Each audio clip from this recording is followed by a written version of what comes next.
오늘 우리가 함께 읽은 열왕기상 13장 11절에서 22절 말씀에는 두 사람의 대언자 이야기가 나옵니다. 한 사람은 유다에서 대언을 하기 위해서 베델을 찾아온 대언자가 있었고, 한 사람은 베델에 살고 있던 늙은 대언자가 있었습니다. 그 두 사람 사이에서 일어난 사건을 다루고 있습니다.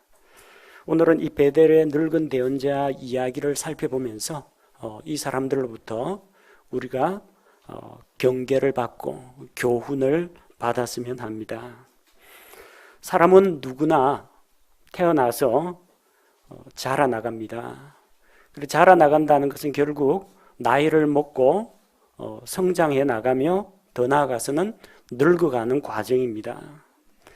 시간이 흐르면 누구나 나이를 먹습니다. 세상에 태어난 이후로 우리는 죽을 때까지 계속 늙어가고 있습니다. 사람이 나이를 먹고 늙어가면은 여러 가지 변화가 나타납니다.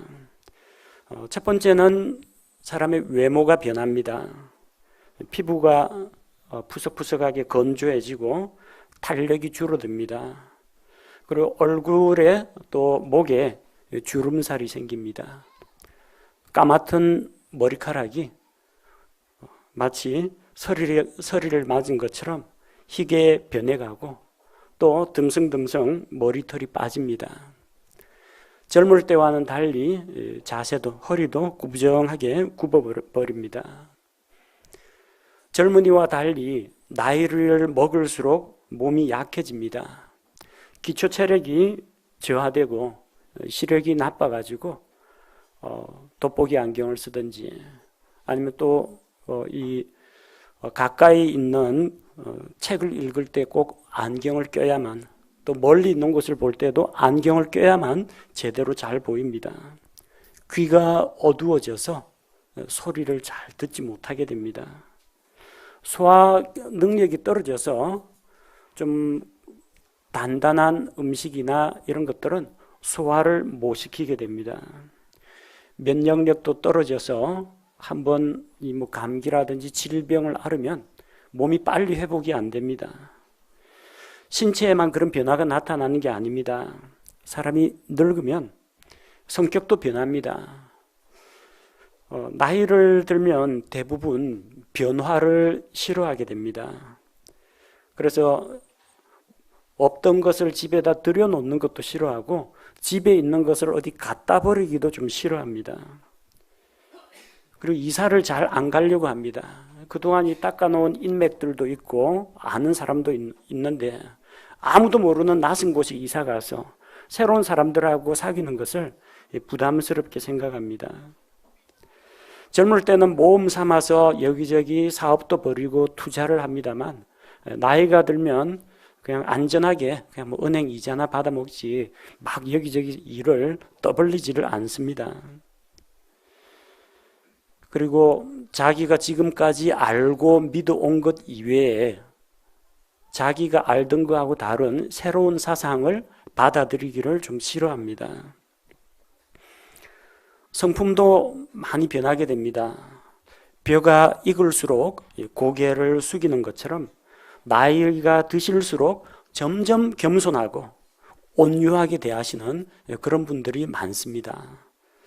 반대로 나이가 먹을수록 옛날엔 안 그랬었는데 쓸데없는 참견과 잔소리가 늘고 자기 고집만 부리는 그런 사람들도 혹 있을 수가 있습니다.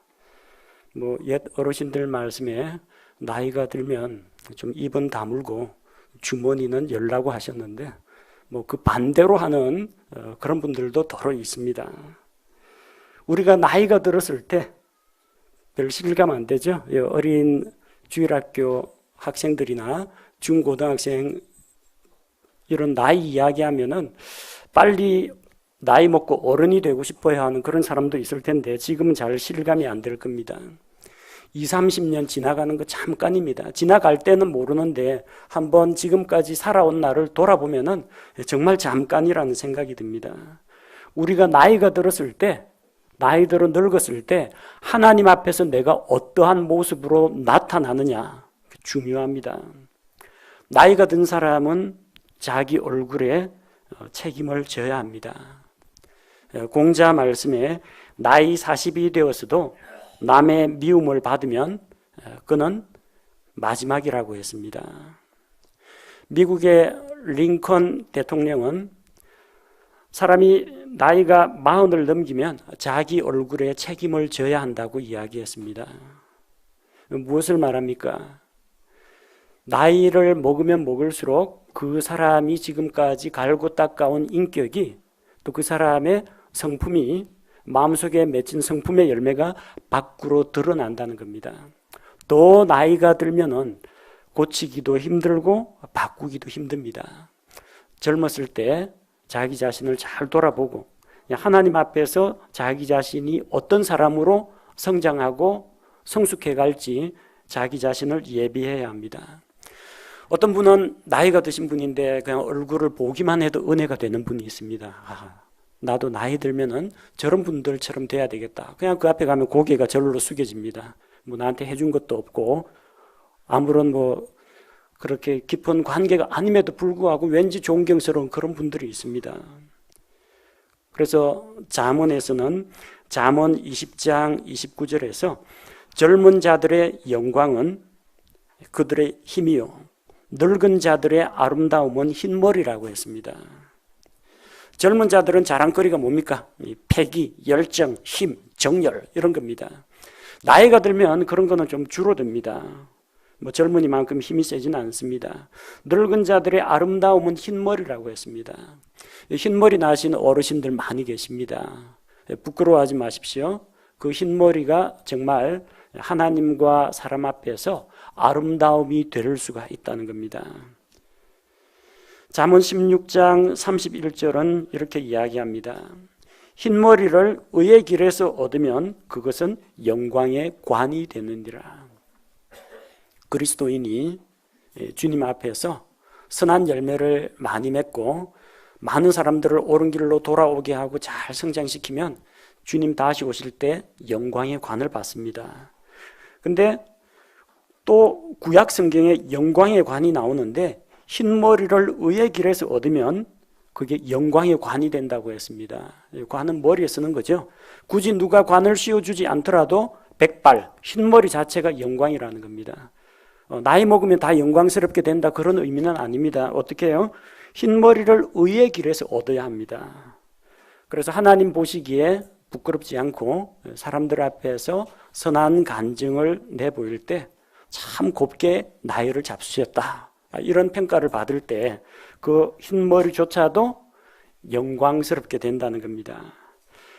자, 그런데 우리가 오늘 읽은 본문에는 나이를 먹기는 했는데 나이를 헛먹은 늙은 대언자 이야기가 기록되어 있습니다. 이 이야기 배경이 어디에서 시작이 되느냐 하면 솔로몬의 아들 르호보암 왕 때부터 이야기가 시작이 됩니다. 아버지 솔로몬은 지혜로운 왕이었습니다. 그런데 그 아들 르호보암은 하나님의 길을 따르지 않았고 주의 말씀에 귀를 기울이지 않았습니다. 노인의 훈계와 권면을 멸시했습니다. 그는 어리석은 자였습니다. 그래서 백성들을 위해 지배하고 군림하려고 하다가 백성이 이런 왕은 우리가 섬길 수 없다 하고 북쪽 이스라엘과 남유다로 갈라서게 되었습니다. 이스라엘의 10개 지파가 여로보암이라는 지도자를 왕으로 추대하고 북이스라엘 왕국을 세웠습니다. 근데 여로보암이 이스라엘 왕국을 세웠는데 가만히 보니까 자기가 정통성을 가진 왕이 아닙니다. 다윗의 왕가에서 나온 사람이 아닙니다. 또 예배를 드릴 수 있는 하나님의 성전은 유다 왕국 예루살렘에 있습니다. 근데 백성이 하나님께 명절 때마다 하나님께 예배 드리러 예루살렘에 내려가면은 결국 그들의 마음이 유다 왕에게로 돌아가게 되지 않을까, 그게 걱정이 되었습니다. 그래서 여로보암이 거짓 종교를 만들어냈습니다. 백성의 마음을 계속 북이스라엘 왕국에 머물게 하고자 베델과 단에 금송아지 우상을 만들어 세웠습니다. 우상 숭배를 하게 된 겁니다. 그래서 오늘 우리가 함께 살펴본 열왕기상 13장 우리는 11절부터 봤는데 그 위쪽에 있는 1절에 보면은 주께서 하나님의 사람 한 명에게 말씀을 주시고 그걸 가서 북이스라엘 왕국에서 선포하라고 하십니다. 주께서 유다에서 대언자를 보내서 우상을 숭배하는 그 제단을 쳐서 심판을 선포하게 하셨습니다. 그래서 그가 하나님의 말씀으로 선포할 때 제단이 갈라지고 제단 위에 있는 재가 쏟아지는 이 표적이 일어났습니다. 여로보암 왕이 그 사람을 잡고자 잡아라 하라고 하는데 그의 손이 말라가지고 굳어버렸습니다. 그 하나님의 사람이 기도하니까 그제서야 손이 회복되었습니다. 왕은 그 대언자를 대접해서 돌려보내려고 했는데 이 대언자가 거절했습니다. 유다에서 온 대언자가 왕에게 이야기하기를 주께서 그곳에서는 빵도 먹지 말고 물도 마시지 말고 오던 길로 되돌아가지도 말고 다른 길로 가라고 하셨다. 그러면서 왕의 초청과 제안을 거절했습니다. 자, 그런데 우리가 읽은 11절에 보니까 베델에 있던 한 늙은 대언자가 자기 아들들로부터 그 이야기를 듣게 되었습니다. 그래서 나귀를 타고 유다에서 온 그 대언자를 쫓아갔습니다. 늙은 대언자가 그를 데려가서 대접을 하겠다고 하니까 유다에서 온 대언자가 거절했습니다. 하나님께서 그렇게 빵도 먹지 말고 물도 마시지 말고 왔던 길로 되돌아가지도 말라고 말씀하셨다 하면서 거절했습니다. 그러자 이 베델에 있던 늙은 대언자는 그 사람을 거짓말로 속입니다. 천사가 나타나서 주의 말씀을 전했다. 그 사람을 대접하라고 했다. 그래서 자기 집으로 데려가서 음식을 먹게 했습니다. 그러나 그것은 하나님의 말씀이 아니었고 늙은 대언자의 입에서 나온 말이었습니다. 하나님의 말씀에 귀 기울이지 않고 늙은 대언자의 거짓말에 넘어간 유다에서 온 대언자는 돌아가는 길에 사자를 만나서 사자가 그를 죽이게 됩니다. 참 안타까운 일이죠. 멀쩡한 젊은 청년 하나님의 사람 한 명을 이렇게 허무하게 잃고 말았습니다. 이 늙은 대언자는 어떤 사람이냐면은 베델에 있던 늙은 대언자는 하나님의 사람이 아닙니다. 11절에 보니까 본문 11절에 베델에 한 늙은 대언자가 거하더라 이렇게 기록이 되어 있죠. 또 본문 중에 그날에 하나님의 사람이 베델에서 행한 모든 일을 그에게 고하고 유다에서 온 이 사람도 하나님의 말씀을 받아서 전달하는 대언자입니다.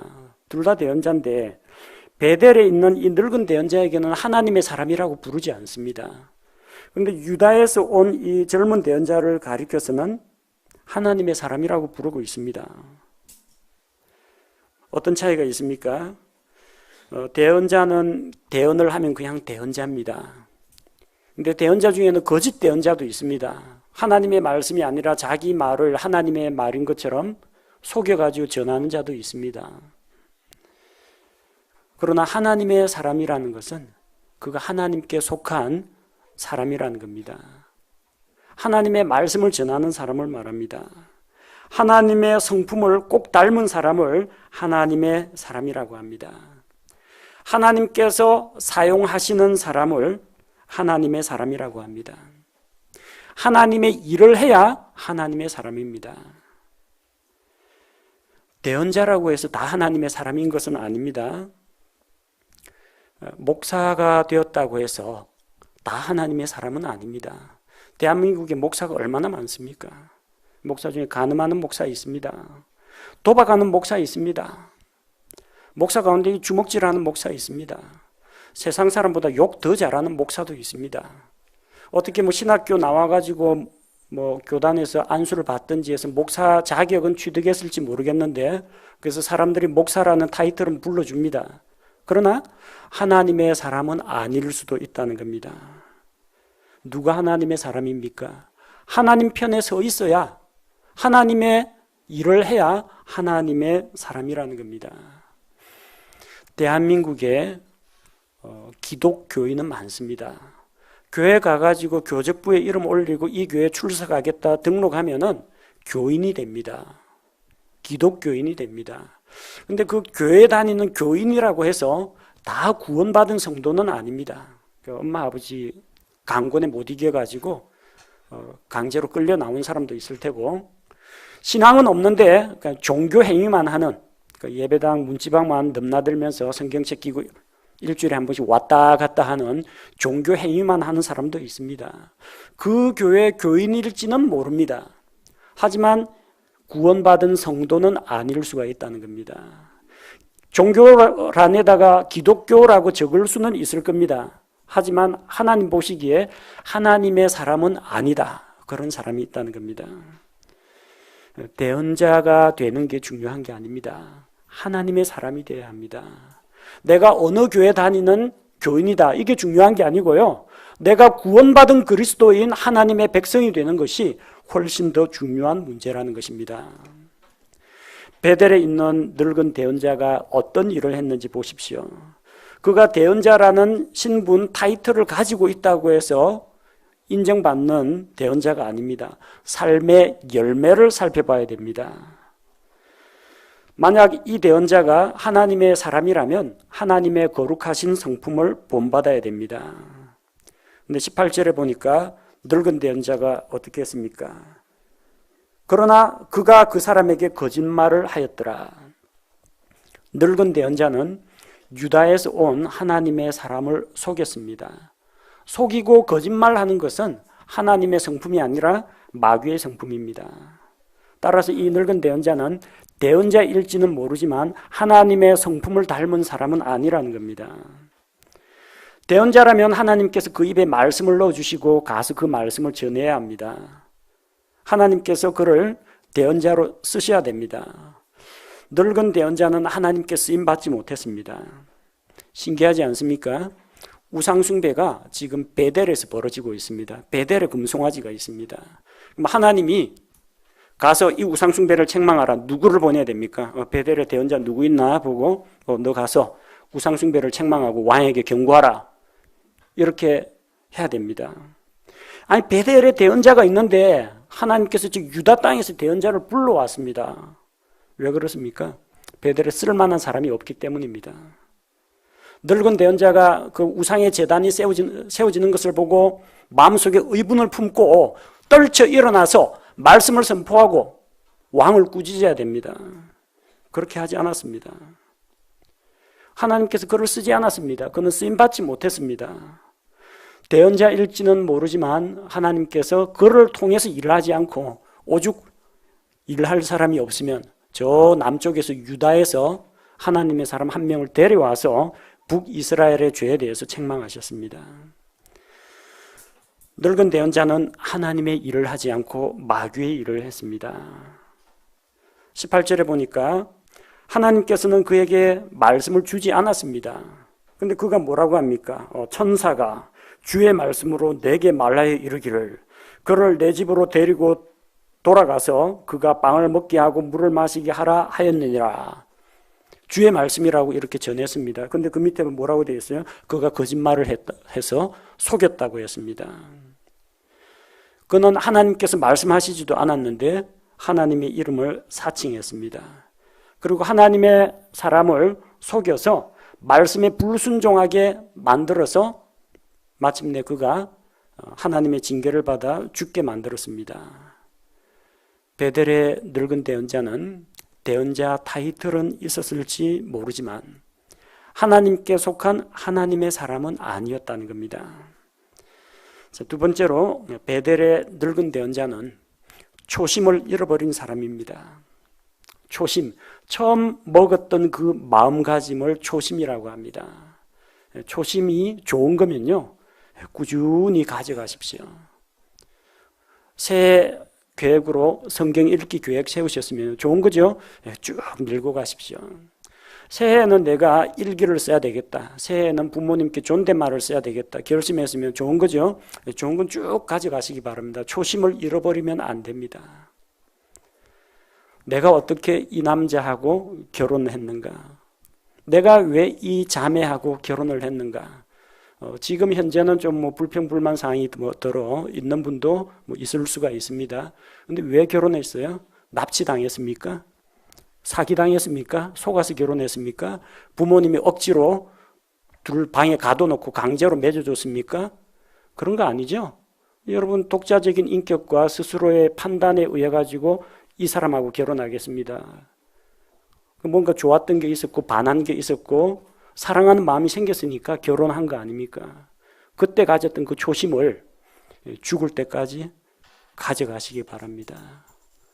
처음 사랑을 간직하시기 바랍니다. 하나님하고 관계에 있어서도 마찬가지입니다. 첫사랑을 잃어버리면 안 돼요. 첫사랑, 내가 처음 구원자이신 주님을 만났을 때 얼마나 간절했습니까? 이 흉악한 죄에서, 사망의 고통에서, 지옥 행벌에서 누가 나를 건져줄 것인가? 그럴 때 주님께서 나타나셔서 바로 못자국 난 손을 보이시며 내 죄를 위해 내가 바로 십자가에서 대신 죽었다 할 때 그분을 나의 구원자로 받아들이지 않았습니까? 주님 사랑합니다. 주님 구속의 은혜에 감사합니다. 그게 여러분 초심입니다. 그거 쭉 가져가셔야 됩니다. 신앙생활 흔들리면 안 됩니다. 대언자 마찬가지입니다. 왜 신학을 공부했습니까? 왜 목회의 길을 가려고 합니까? 왜 하나님의 말씀을 대언하려고 합니까?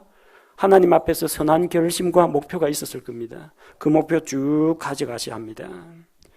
18절에 그는 한때 대언자였습니다.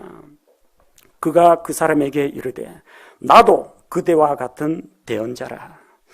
전도하다 보면 이런 사람 참 많이 만납니다. 복음 전하려고 다 가면 내가 왕년에 청년회 회장을 했습니다. 내가 우리 아버지가 목사고 목사 아들입니다. 내가 장로 아들입니다. 내가 한때는 교회에서 집사까지 했습니다. 화려한 전력을 막 늘어놓습니다. 그 지금 뭐하고 계십니까? 할 말이 없죠. 이 늙은 대언자도 한때는 하나님의 말씀을 대언하는 사역을 했을 겁니다. 그도 한때는 젊을 때는 말씀을 선포했을 겁니다. 그러니까 대언자가 되었겠죠. 또 젊을 때는 이 젊은 열기와 의분을 못 이겨가지고 불의를 보면 참지 못하고 죄를 책망하는 이런 일들을 해왔을 겁니다. 그런데 과거가 중요한 것이 아니라 현재의 삶이 중요합니다. 얘가 어릴 때는 참 집, 교회, 학교밖에 몰랐어요. 그렇게 건실하게 자란 사람들이 있습니다. 얘가 어릴 때 얼마나 신앙적으로 열심히고 찬양도 열심히 하고 말씀을 열심히 읽었는지 모릅니다. 다 좋은 겁니다. 근데 그게 나쁘다는 이야기가 아니라 지금까지 이어져야 좋은 겁니다. 초심을 잃지 말고 쭉 일관되게 밀고 나가야 좋은 거라는 겁니다. 옛날에 제가 신학을 했습니다. 옛날에 집사를 했습니다. 장로를 해봤습니다. 내가 한때는 목회를 했습니다. 다 좋은 경험들입니다. 근데 그걸 자랑하지 마시고요. 지금 현재 내가 하나님 앞에서 어디에 서 있는지, 어떤 삶을 살고 있는지, 그게 나의 과거 전력보다 더 중요하다는 겁니다. 지금 내가 살고 있는 바로 이 삶이 나의 미래와 내가 받을 영원한 보상을 결정하기 때문입니다. 근데 이 또 세월이 흐르다 보니까 그런 초심이 흐지부지하게 되고 그는 늙어버렸습니다. 권력이 두려워서 몸을 사리고 안락한 생활을 하는데 빠져버렸습니다. 보통 직장 들어가면요, 젊었을 때는 어떻게 해서든지 직장 상사 눈에 들고 기발한 아이디어, 참신한 제안 이런 거 딱 내세워가지고 자기 조직 문화를 바꾸고 회사를 성장시키고 이 의지가 막 불타오릅니다. 근데 조금 지나면 주변의 압력도 받고 견제도 받고 하면서 몸을 사리게 됩니다. 늙으면 그저 그냥 너무 튀지 말고 적당히 좀 눈치 봐가면서 다른 사람한테 미움받을 짓, 또 다른 사람이 시기할 만한 그런 행동하지 말고 조심조심 보신하는 게 제일이다. 그런 생각을 가진 사람들이 있습니다. 우리 뭐 공무원 계신 분도 있고 또 공무원 지망하는 분도 계신 걸로 아는데 공무원 되면 또 젊은 공무원은 정의감에 불탑니다. 뭔가 열심히 해보고 대국민 봉사도 해보고 낡은 관습을 철폐하고 뭔가 바꾸려고 합니다. 근데 그러다가 이제 주변에 눈총 좀 받고 견제 좀 당하고 이러다 보면은 같이 그런 구습에 악습에 물들어 버립니다. 그다음부터는 복지부동, 땅에다가 딱 납작 엎드려 가지고 꼼짝도 안 합니다. 정해진 것만 합니다. 창의적인 건 안 합니다. 내일 아니면 안 합니다. 항의 전화 걸려면 제 담당이 아닌데 담당자 바꿔드리겠습니다. 돌립니다. 저 담당자 받아가 제 소관이 아닙니다. 어디로 문의하세요? 다 돌려버립니다. 왜? 나서서 자기가 매맞을 필요가 없다는 겁니다. 처음 아마 직장 들어갔을 때, 공무원 들어갔을 때는 그런 낡은 생각을 안 가졌을 겁니다. 근데 들어가면은 자기도 모르게 편안하게 조용히 늙어서 이 생활 청산할 때까지 그냥 무사히 지나가기만 그런 사람들이 의외로 많다는 겁니다. 복지부동하는 공무원들은 나중에 성과급도 차별화시키고 또 책임을 묻겠다, 소신 있게 일하라, 또 국가에서 그렇게 이야기하니까 그 다음에 이제 복지 안동, 누가 그 눈만 왔다 갔다, 눈만 골립니다. 요즘 사람들 가운데는 이제 복지 뇌동, 머리만 굴립니다. 어떻게 하면 책임을 피해갈 수 있을까? 서로 떠넘기기. 우리 관 아래에서 일어난 게 아닙니다 하고 전부 내 소관이 아닙니다. 민원인들, 일반 국민들만 답답해지는 거죠. 모든 공무원이 다 그러지는 않을 겁니다. 그런데 이 늙은 대연자처럼 초심을 잃어버리고 이렇게 무사안일주의에 빠져있는 그런 사람들, 그런 직장인들, 이런 사람들이 있다는 겁니다. 그가 정말로 이 대연자라면은 솔로몬이 우상 숭배할 때 왜 그 앞에 나타나지 않았을까요? 나타났으면 늙기 전에 이미 죽어가지고 낙원 들어갔을 겁니다. 몸살했으니까 나이 늙도록 무사히 대연자 신분이 보존이 된 거죠. 여로보암이 자기 동네 베델에 자기가 사는 동네에다가 금송아지 우상을 세우는데 이 말 잘못하면 이 목이 날아가거든요. 그러니까 왕이 하는 일인데 입 딱 다물고 모르는 척 합니다. 그러니까 나이 늙도록 살아남은 겁니다. 베델의 늙은 대언자는 나이를 헛먹었습니다. 자문에 뭐라고 했습니까? 흰머리는 언제 영광의 관입니까? 의의 길을 걷는 자에게는 영광의 관입니다. 그러나 바른 길에서 벗어난 자에게는 그 흰머리가 부끄럽다는 겁니다. 흔히들 나이는 들었는데 나이와 연륜에 걸맞지 않게 행동하는 사람을 가리켜서 나이값을 해라, 그렇게 이야기합니다. 적어도 우리는 나이값을 할 줄 아는 사람이 되어야 합니다. 세 번째로 베델의 늙은 대언자, 이 사람은 하나님의 말씀을 듣지 못했습니다. 대언자는 자기 말을 하는 사람이 아니라 다른 사람의 말을 대신 전달하는 사람을 대언자라고 합니다. 우리 정치계에는 청와대 대변인이 있습니다. 대통령의 의중을 파악해가지고 자기가 그 대통령의 말씀을 일반 국민들에게 전달합니다. 정당 대변인들이 있습니다. 무슨 중요한 국가의 어떤 위기 상황이나 문제거리가 생기면 정당 대표가 아니라 대변인이 나서 가지고 정당을 대표해서 정당 입장에 대해서 이야기합니다. 아나운서는 작성해준 뉴스 원고를 정확하게 읽습니다. 읽는 도중에 내 생각에는 하고 자기 생각을 덧붙이면 안 됩니다. 이렇게 다른 사람의 말을 대신 전달하는 사람을 대언자라고 합니다. 대언자가 되려면요, 전달할 메시지가 있어야 됩니다. 그 메시지는 자기가 공부해갖고 만드는 게 아니고요, 하나님께서 그에게 말씀을 주셔야 됩니다. 오늘날 목회자들은 성경 말씀을 가지고 연구하고 기도하는 마음으로 묵상하고 또 준비를 합니다. 그러나 이 당시 성경 기록이 완성되기 이전에 대언자는 하나님께서 직접 그 입에 말씀을 넣어주셨습니다.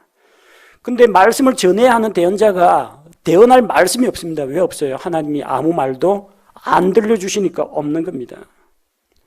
늙은 대언자는 하나님으로부터 너 가서 베델에서 우상숭배를 책망하라, 이 말씀을 받지 못했습니다. 왜?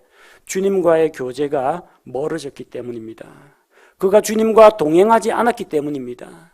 쓰고 싶어도 하나님께서 그 그릇은 쓸 수가 없었기 때문입니다. 따라서 주님의 일을 하는 하나님의 사람들은 주님과 깊은 교제를 나눠야 합니다.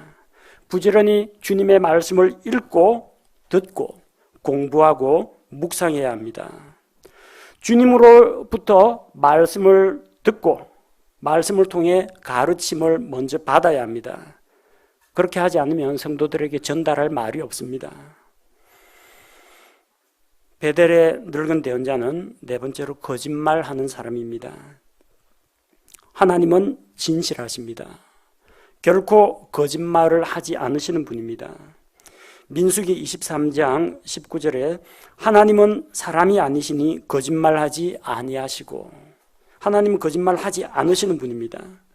디도서 1장 2절, 이 생명은 거짓말하실 수 없는 하나님께서 세상이 시작되기 전에 약속하신 것이라고 했습니다. 거짓말 하실 수 없는 하나님, 전능하신 하나님께서 하실 수 없다고 했습니다. 그분의 성품에 위배가 되는 거짓말은 하실 수가 없습니다.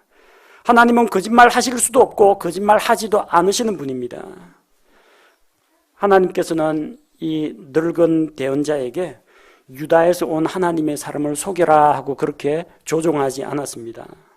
왜냐하면 하나님께서는 야고보서 1장 13절 말씀처럼 악으로 시험을 받지도 아니하시고 친히 악한 것으로 아무도 시험하지 않으시는 분이기 때문입니다.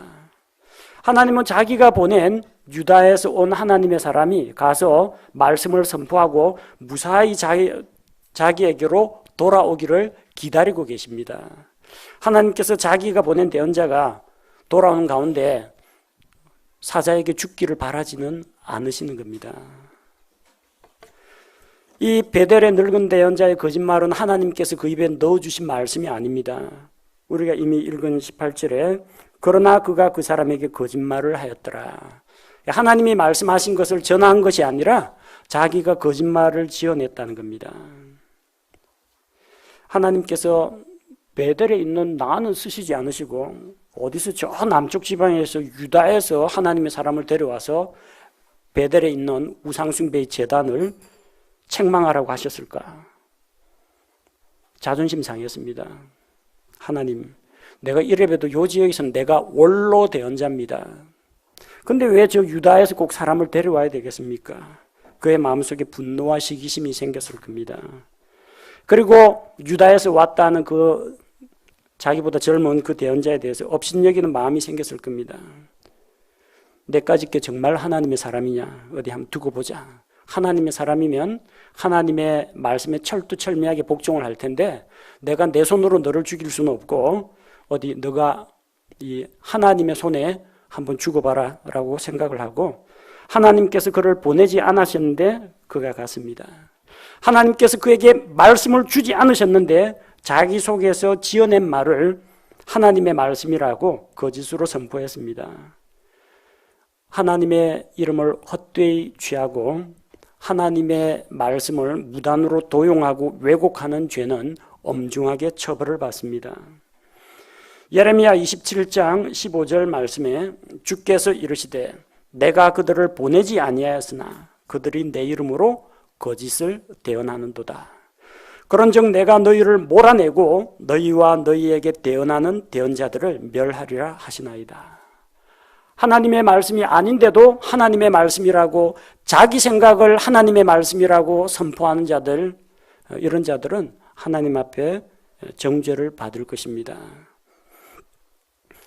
베델의 늙은 대언자는 다른 사람을 파멸시키는 사람입니다. 대언자를 왜 세우셨습니까?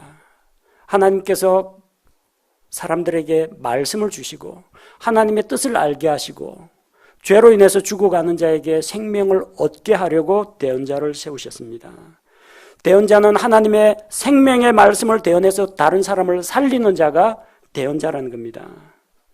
에스겔 3장 17절에서 하나님께서 에스겔 대언자에게 말씀하십니다. 사람의 아들아, 내가 너를 이스라엘 집에게 파수꾼으로 세웠으니 그러므로 내 입에서 나오는 말을 듣고 내게서 나오는 경고를 그들에게 줄지니라. 하나님께서는 에스겔 대언자를 통해서 이스라엘 백성이 죄에서 돌이켜 하나님께로 돌아와 생명을 얻기를 간절히 원하셨던 겁니다. 대언자는 사람을 살리는 자가 되어야 합니다. 강단에서 하나님의 말씀을 선포하는 자는 사람을 살리는 목회를 해야 합니다. 사람을 살리는 설교를 해야 됩니다.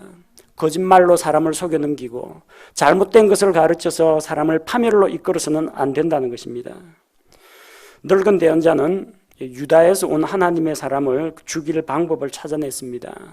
자기 아들이 이미 일러줬죠. 그 대언자가 말하기를 하나님께서 그곳에서는 먹지도 말고 마시지도 말고 오던 길로 되돌아오지도 말라고 하셨다라는 것을 듣고 거기에 착안했습니다. 하나님께서 그에게 금하신 것을 그가 하도록만 만들면 손 안 대고 하나님의 손으로 그를 죽일 수 있다는 겁니다. 그는 하나님의 사람으로 하여금 바른 길을 가고 있는 하나님의 사람으로 하여금 하나님의 말씀을 어기도록 만들었습니다. 잠언 9장 15절에서 어리석은 여자는 자기 길을 바르게 가는 행인을 붙잡아서 빗나가게 한다고 했습니다. 지금 이 세상에도 이런 거짓 대언자들이 많습니다. 바른 것을 믿고 있는 사람을 성경 공부한다고 데려가고 새로운 말씀이라고 데려가고 우리 모임에 나와봐라고 해가지고 잘못된 교리, 거짓 사상을 가르쳐가지고 진리에서 떠나 파멸에 이르게 하는 거짓 대언자들이 있습니다. 조심해야 됩니다. 19절에 보니까 늙은 대언자가 하나님의 사람을 속여서 빵과 물을 먹게 했다고 기록되어 있습니다. 그는 말하기를 천사가 내게 나타나서 주의 말씀으로 내게 말하여 빵과 물을 먹게 하라고 했다. 이렇게 거짓말을 했습니다. 창세기 3장 4절에서 뱀이 여자를 유혹할 때 썼던 방법하고 똑같습니다. 그 나무에서 나는 것을 먹어도 된다. 너희가 결코 죽지 아니하리라. 어쩜 이렇게 마귀하고 똑같습니까? 하나님께서 먹지 말라고 하면 먹지 말아야 되는데 먹으면 죽는다는 걸 아는데 그걸 알고 괜찮아, 먹어도 괜찮아. 그래도 너희가 죽지 않을 거야. 빵과 물을 먹고 마셔도 괜찮아. 천사가 나한테 이야기했는데 그래도 괜찮아. 그렇게 속여 넘겼다는 겁니다. 자, 그리고 마침내 20절에 보니까 드디어 베델의 늙은 대언자가 하나님의 말씀을 받습니다. 이게 웬일입니까? 벌써 몇십 년 동안 하나님의 말씀이 그에게 임하지 않았는데 이번에 처음으로 하나님의 말씀이 그에게 임했습니다. 20절 말씀에 그들이 상에 앉았을 때 주의 말씀이 그 사람을 데려온 대언자 베델의 늙은 대언자에게 임하였습니다. 어떤 말씀이 임했습니까? 늙은 대언자는 하나님의 사주를 받아서 거짓말을 한 게 아니라 자기 계획대로 하나님의 사람을 속였는데 이 늙은 대언자에게 주의 말씀이 임했습니다. 그래서 주께서 늙은 대언자의 입으로 불순종한 하나님의 사람에게 심판을 선포하셨습니다. 21절에 그가 유다에서 온 하나님의 사람을 향하여 외쳐 이르되 주가 이같이 말하노라. 이건 진짜입니다. 그 앞쪽에 보십시오. 주의 말씀이 그 사람을 데려온 대언자에게 임했다고 하니까 이건 진짜 주의 말씀입니다. 주가 이같이 말하노라. 내가 주의 입의 말씀에 순종하지 아니하고 주 내 하나님이 내게 명령한 명령을 지키지 아니하며 돌아와서 주가 내게 빵도 먹지 말며 물도 마시지 말라는 곳에서 빵을 먹고 물을 마셨으니 내 사체가 내 조상들의 돌무덤에 들어가지 못하리라. 결국 이 하나님의 사람은 하나님의 입에서 나온 말씀을 듣지 않고 거짓 대언자, 베델에 있던 늙은 대언자의 거짓말에 귀를 기울였기 때문에 결국 그는 사자에게 죽임을 당했습니다. 베델에 있는 늙은 대언자가 주의 말씀을 받았습니다. 축하할 일입니까?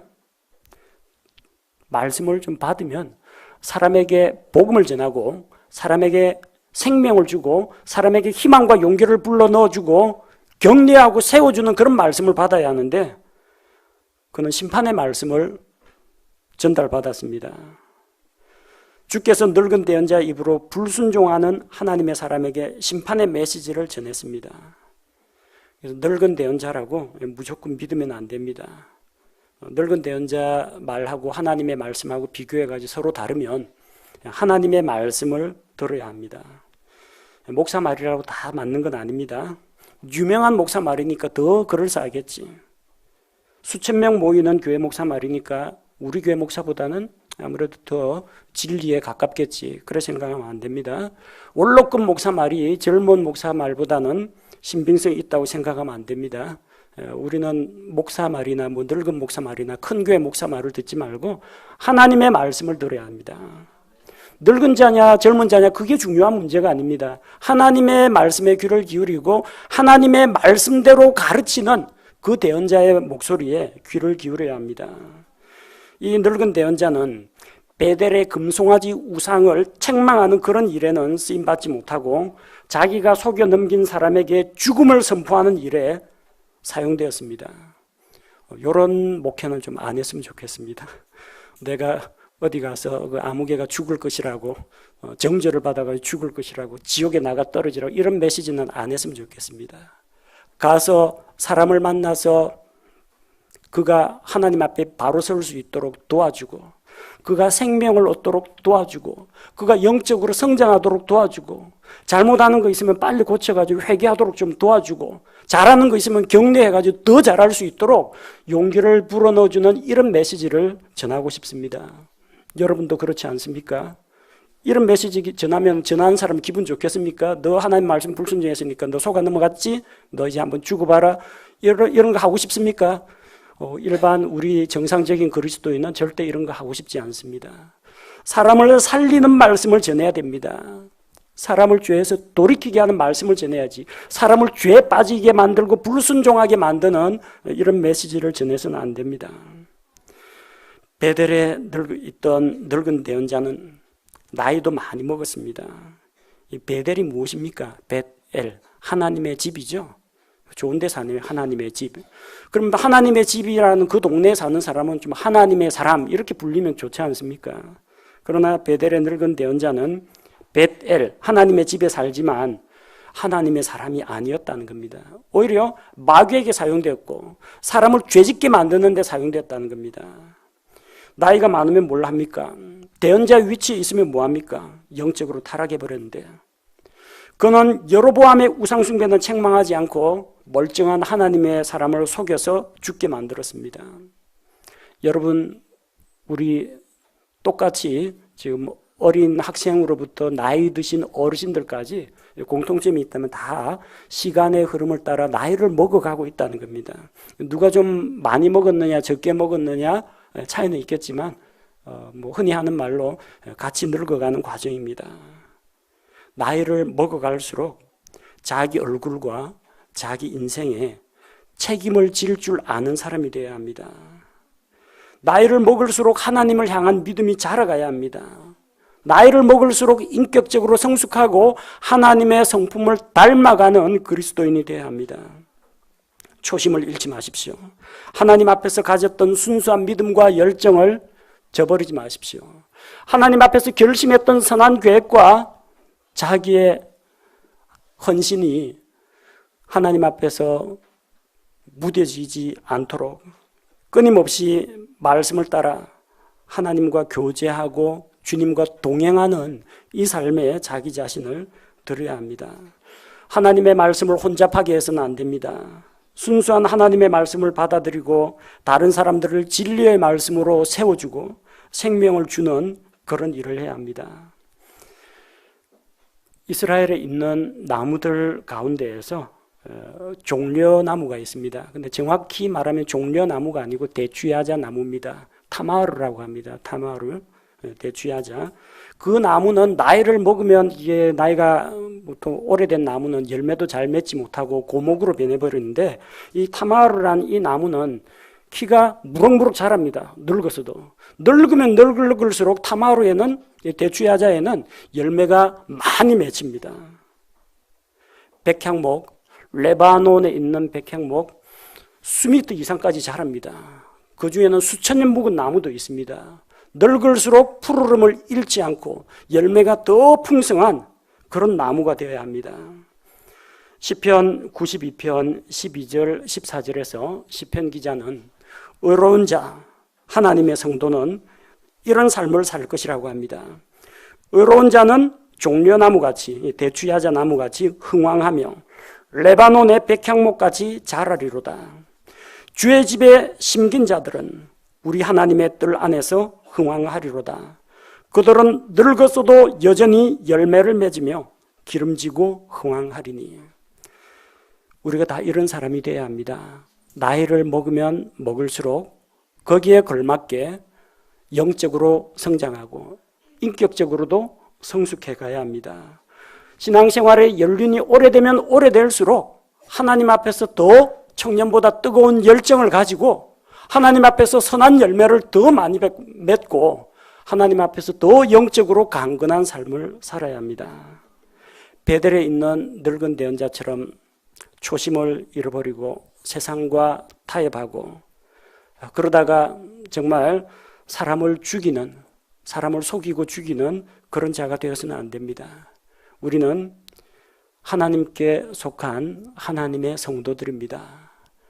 그래서 하나님의 성품을 따라가고 하나님께 쓰임받고 하나님의 일을 하는 그리스도인이 되어야겠습니다.